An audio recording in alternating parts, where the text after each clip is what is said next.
Hey, Christmas is almost upon us. Here's a few true Christmas stories to help bring in the year and get us in the holiday spirit. The first one, the midnight caroling that wasn't supposed to happen. The neighborhood had a tradition of caroling on Christmas Eve, but one year a blizzard hit and everything was canceled.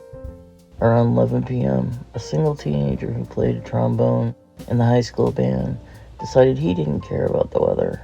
He put on every layer he owned, grabbed his trombone, and started walking the streets alone playing Angels We Have Heard on High, as loud as he could in the howling wind. Lights started flickering on. People came to their windows, then to their porches in robes and boots. Someone down the block grabbed a trumpet.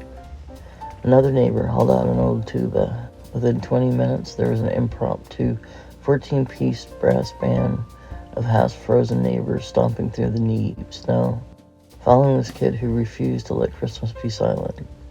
He never knocked on a single door. They just played under the streetlights until nearly 2 a.m. The next morning, the local paper ran a grainy photo of them under the headline, "The Blizzard Brass." There's a tenderness to the season that feels as if it's held together by quiet moments. For some people, the holidays arrive with a quiet ache, memories that tug, losses that sit heavy, the sense that everyone else is laughing a little louder than you feel able to. And yet, woven right alongside that ache is this hope the season keeps handing out.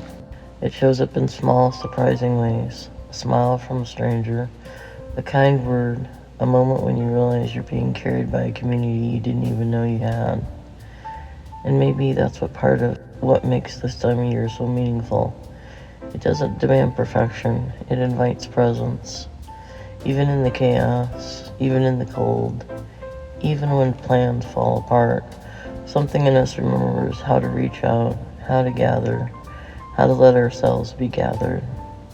There's a quiet reassurance in knowing that joy doesn't need perfect circumstances. It can rise in the middle of a storm, carried by ordinary people who decide to show up for each other, and sometimes that's enough to make the whole world feel warm again. Next one, the gas station Santa. Late on a Christmas Eve, a tired traveler pulled into a 24-hour gas station, convenience store, somewhere on a lonely highway. The only employee working was a bearded, older man in a red flannel shirt, ringing up lottery tickets and coffee. The traveler sighed that he was still 3 hours from home and had no gifts yet because everything had gone wrong that day. The clerk reached under the counter and pulled out a cardboard box and said, "Hang on." Inside were dozens of little things he'd been secretly collecting all month. Hand-knitted scarves. A customer had paid him instead of cash.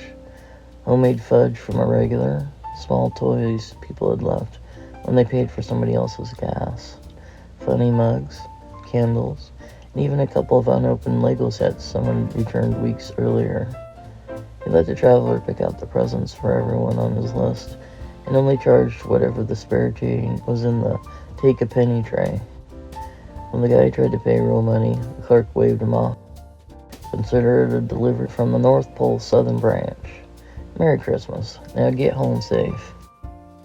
The traveler still has the slightly lopsided snowman candle on his mantle every year. And last but not least, the Christmas tree that chose its own family. One December, a small Christmas tree lot in a northern town had one last scraggly tree nobody wanted, bare patches, a bit crooked, priced to move.